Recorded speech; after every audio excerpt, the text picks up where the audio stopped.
अस्सलाम वालेकुम, welcome back to gold hunter. अच्छा, आज 22 अप्रैल और डे है आज वेंसडे। गोल्ड के अगर एनालिसिस की बात की जाए तो ये अभी मेरे पास M30 का चार्ट ओपन है।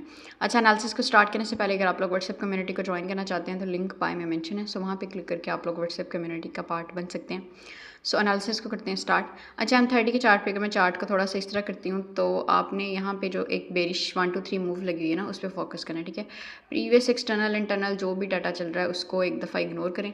जस्ट इस एक हाई पॉइंट से आपने स्टार्ट करना है। ठीक है, और ये फिर ये हाई पॉइंट है, उसके बाद ये लोअर लो लगा और ये लोअर हाई और उसके बाद ये अगेन एक लोअर लो। ठीक है, यानी कि एक बेरिश 1 2 3 मूव है। सो इसमें अगर हम आज के डिमांड एंड सेलिंग एरियाज़ की बात करें तो क्योंकि हमने जो है ना इंट्राडे ट्रेड के लिए लेवल्स देखने हैं तो उसके लिए ये मूव हमारे पास जो है ना इनफ है गोल्ड में। सो अच्छा, यहाँ पे ना गोल्ड ने कंसोलिडेशन की थी काफ़ी टाइम। ठीक है, और गोल्ड स्टक रहा था एक एरिया में और उसके अकॉर्डिंग ये एक एरिया है 4774 टू 4779। बट इससे पहले जैसे कि गोल्ड ने यहाँ पे स्टे कर लिया। ठीक है, और अब ये अगर इसको ब्रेक कर लाइक यहाँ पे स्टे करने के बाद जाता है ना अपसाइड पे यहाँ पे, तो अब चांसेस कम है कि गोल्ड इस एरिया को रिस्पेक्ट प्रोवाइड करे और इससे डाउन साइड पे है। सो इस एरिया पे आपने ना स्ट्रॉन्ग बेरिश साइन लाजमी देखने आपको मिले तो आपने ट्रेड करनी है, अदरवाइज आपने ये वाला जो एरिया है ना इसको आपने इग्नोर कर देना।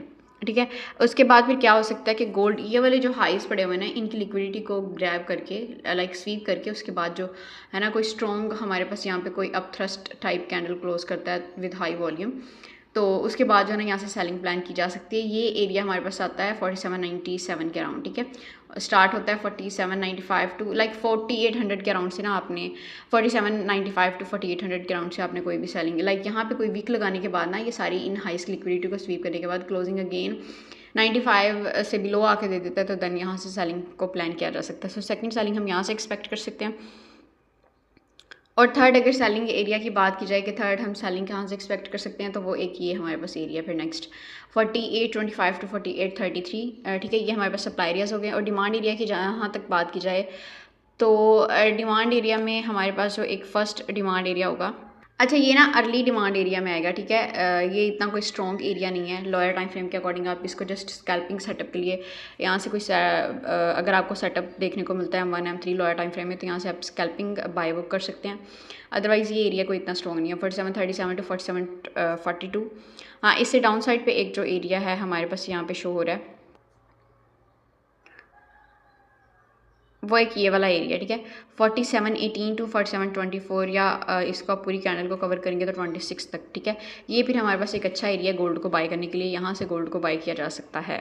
उसके बाद अगर लेट सपोज के गोल्ड इस एरिया को भी ब्रेक करके डाउन साइड पे आता है तो यहाँ पे 4697 के अराउंड से भी बाइंग अपॉर्चुनिटी फाइंड की जा सकती है। बट हम जो है ना यहाँ से एक बाइंग अपॉर्चुनिटी फाइंड करेंगे। ठीक है, ये इन विक्स, ये जो विक्स लगी है ना इन विक्स के पास है 4669 टू 4679। ठीक है, या 70 टू 79 90 पिप्स का आप जोन कर लें।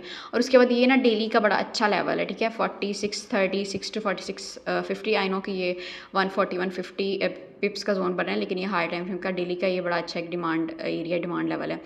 सो यहाँ तक भी अगर गोल्ड अप्रोच करता है in case of aggressive selling move US session में अगर आपको कोई देखने को मिलता है फंडामेंटल इफेक्ट के रिजल्ट में कोई अग्रेसिव इस तरह की मूव देखने को मिलती है तो यहाँ तक आप गोल्ड को बाई सेल साइड पे एक्सपेक्ट कर सकते हैं। ठीक है, उसके बाद जो है ना कोई भी बाइंग अपॉर्चुनिटी कैप्चर की जा सकती है।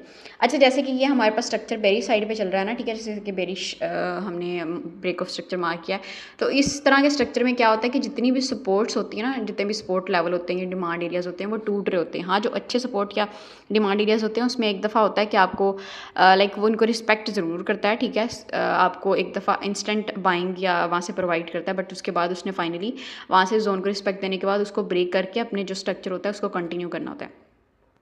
तो जब भी बेरिश स्ट्रक्चर हमारे पास चल रहा होता है तो उसमें सपोर्ट या डिमांड लेवल्स जो भी होते हैं वो ब्रेक हो रहे होते हैं और जितने भी रेजिस्टेंस या सप्लाई एरियाज होते हैं उनको रिस्पेक्ट मिल रही होती है। सो जब भी बेरिश स्ट्रक्चर हो आपने ज़्यादा फोकस करना है रेजिस्टेंस या सप्लाई एरियाज़ पे, और जब भी हमारे पास बुलिश स्ट्रक्चर चल रहा हो तो उसमें आपने फोकस करना है ज़्यादा डिमांड एरियाज़ पे, और उसमें जितने भी फिर सप्लाई एरियाज़ होंगे वो टूट जाएंगे।